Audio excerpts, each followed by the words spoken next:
Korngroot by Peter Maguire. Tuesday evening at the Ferret and Stump. The Ferret and Stump had occupied its place on Fox Street for more than 400 years. Much of the interior inner structure of the building remained intact, but overlaid with remnants of the interior, exterior, fashions, and the architectural whims of the centuries following on from its inception. It was a solid hostelry, confident of an assured place in the social life and gatherings of this most august university town. The half-timbered facade had seen much.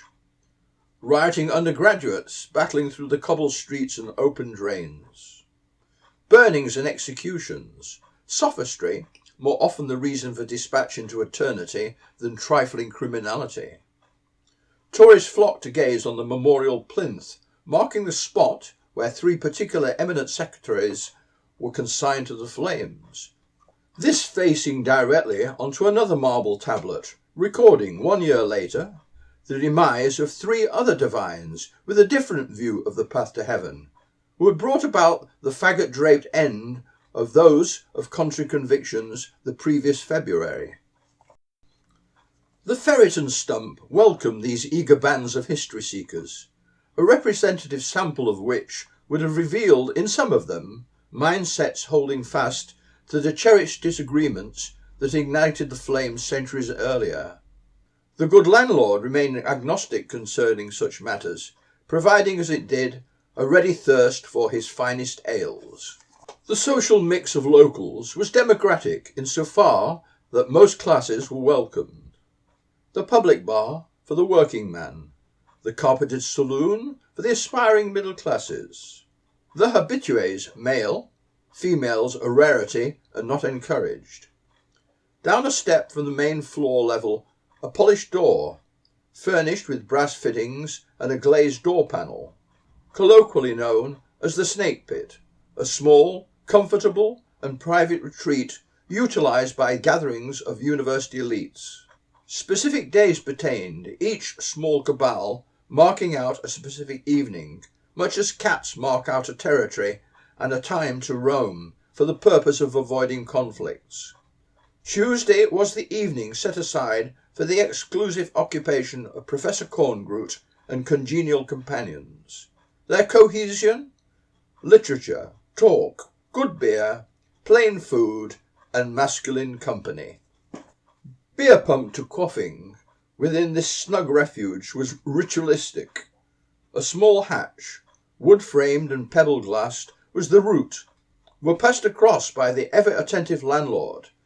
The hatch door slid down and then closed with a minimum of delay, the number of almost imperceptible raps of the knuckle indicating how many draughts were commanded. Professor Korngroot always arrived at 7 o'clock sharp. Tuesday was an afternoon of tutorials, during which, 1-to-1, students of variable ability and enthusiasm for ancient northern languages presented themselves. Several hours of restrained approval, hope, despair, on occasion total disbelief. Ancient college, old money, the sons of families where intelligence had diminished over the course of several generations, delighted the bursar and the acquiescent resignation of tutoring academics. Korngroot, surnames the usual form of address amongst his friends, turned on his chair and tapped once on the serving hatch. The good landlord, in anticipation and a familiarity with the requirements of regular clients, upped the hatch, pushed through a dimple pint glass filled to the brim with Korngroot's preferred brew. Korngroot grasped the handle, took an exploratory sip, then swivelled in his chair to face the body of the room. He was a man renowned for self-control. However, in this instance, when the pint-pot almost but not quite fell from his grasp, sitting opposite to him on the wooden settle, the distance between them marked by a well-scrubbed table, a male individual who smiled across the small void in a disconcertingly familiar manner. Where had he come from? The usual creak of the door on opening unheard? Surely the landlord must have indicated this was a private domain.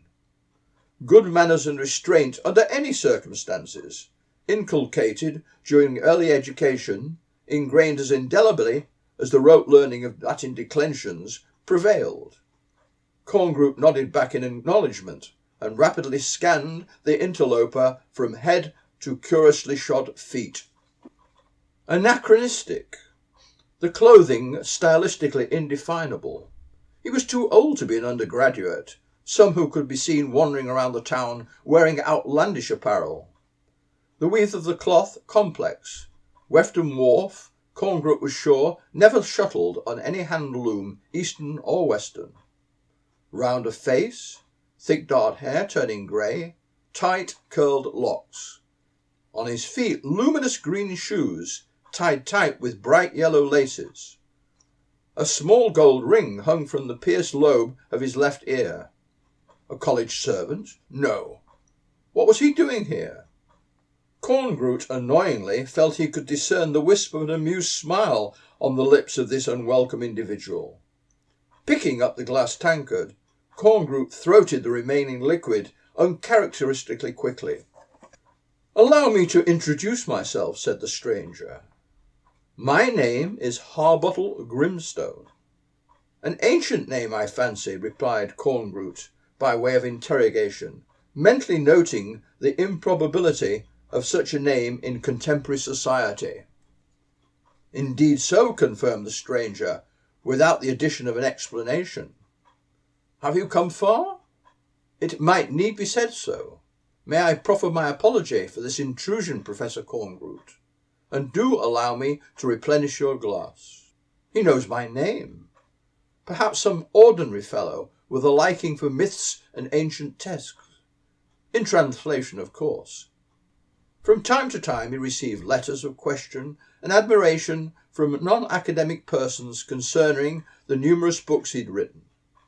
Suddenly the unlocked hatch slipped upwards, and a tray bearing 2 beer glasses was slid through, the perplexed face of the landlord framed for an instant before the hatch slid down again.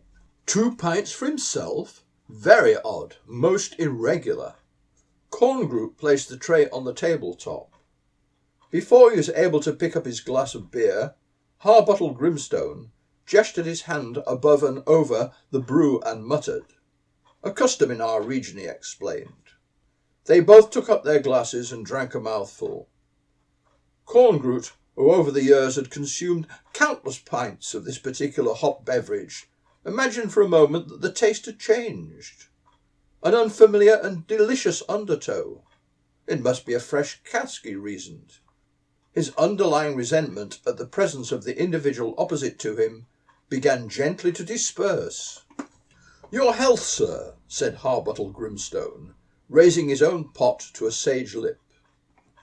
At that very moment the door was pushed open, and Professor A.J. Gatlin strode in, warmly greeted Korngroot, and then his brow momentarily wrinkled, quizzically peering at the stranger.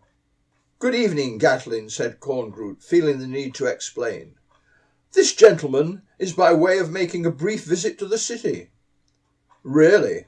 replied Gatlin without conviction, sitting heavily with disapproval in the chair adjacent to Korngroot. Gatlin, A.J., was Korngroot's closest friend. They shared a taste for good ale, conversation, a distaste for all things Gallic, a leaning towards, and warm approval for, the higher echelons of Anglican ritual. Korngroot's core passion and academic labours, pagan mythology, and the ancient language in which they originally set down. Gatlin's devotion was to the Word, and regretted with dismay there was some encumbrance in the university who regarded the Word as merely another genre of the mythological. This, however, had no impact upon his own convictions. His published apologias took diverse forms and brought him a level of discreet fame, added to which an ability to broadcast over the airwaves comforting homilies engendered nationwide appreciation. The serving hatch, untopped, shot upwards with greater velocity than usual. A tray holding 3 pints eased through. Korngroot picked up the tray and placed it on the table, surprised to notice that his first pint of the evening was also drained. Harbottle Grimstone repeated the gesture he'd made earlier, with his right hand skimming above the lips of the tankard.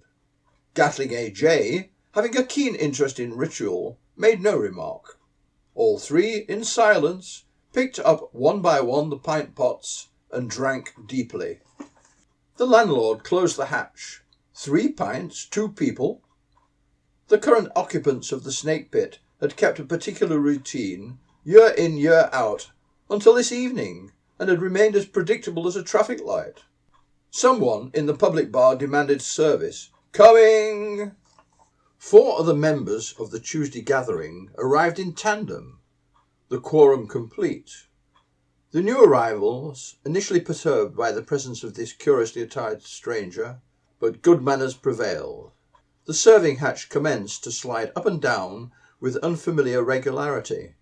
The jested ale, after a few sips, settled the company and gradually engendered a never-before-experienced degree of hilarity. Their usual custom was to read aloud to each other extracts from their most recent writing and research. Korngroot, Myths and Bardic Legends. Gatling A.J., perhaps the text for an upcoming broadcast. Dixon, C.K., his work in progress, fictional, a multi-layered platter of romance and the supernatural.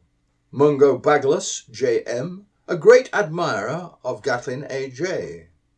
Metcalfe, W.T., Middle English scholar and translator. If you'd asked them for an opinion concerning the wasteland, their assumption would envisage a weed-strewn plot prior to the erection of some building. This particular evening, reading to each other was somewhat set aside, and the company, having a mutual love of folk song, commenced to exchange snatches of bucolic glees. The landlord wondered yet again when there were 6 knocks on the hatch, and he passed over to eager hands another tray of alcoholic refreshments. Regulars in the public bar, the saloon bar, the landlord, the landlord's wife, Betty the barmaid, attempted to continue their evening in a normal manner and overlook the muffled songs and hilarity that seeped around the edges of the serving hatch. One townsfolk even suggested, "Full moon tonight?" but was ignored, breaching as it did conventions that defined town and gown. The assembled company in the snake pit, between snatches of song, dug each other in the ribs and told each other just what good fellows they were, and all peered amicably at the stranger in their midst. Remarkably, a jest or two was exchanged. All the company, without exception, remarked upon the quality of the ale that was being imbibed. The landlord, a man of routine and long experience, was unsettled by the decibel level breaching the serving hatch and rising above that which was normally expected from gatherings of raucous undergraduates. Then there was the extra pint of beer with each round. The landlord, standing behind the bar in the public, took a sip of the served ale and wondered if the brewery had inadvertently produced a particularly potent cask. Hilarity, song, and good fellowship increased exponentially, the permitted licensing hours slipping away. The clock in the church tower, majestic in the evening air above the memorial plinth of the martyrs, struck 10. The assembled company noted the last strike, and with it a reminder of the imminence of closing time. All were pleasurably perspiring, their ties draping the undone button of shirt collars. Even at the height of summer, undone shirt collars was an unknown attire.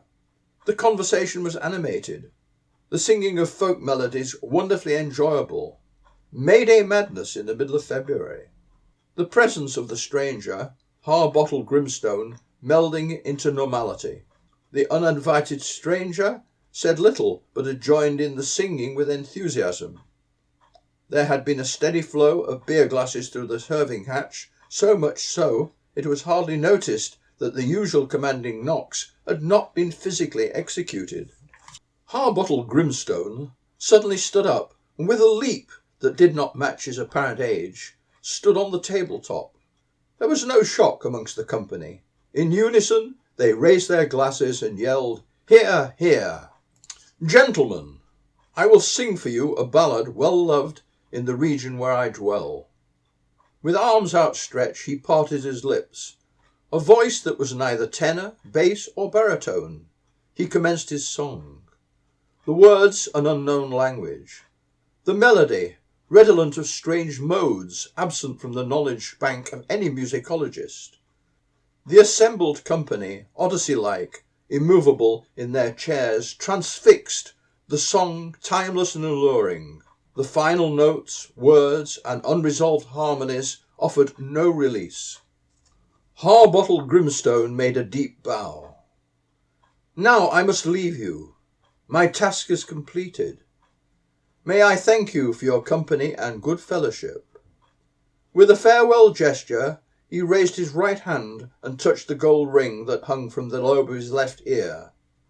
Harbottle Grimstone soundlessly vanished. This occurrence was never ever discussed or referred to, not even when it happened, not this year, not next year, or any other calendar date. The strength of the ale having perhaps erased all memory, Korngroot and his companions dispersed into the night with good cheer. Korngroot by Peter Maguire. End of chapter 2.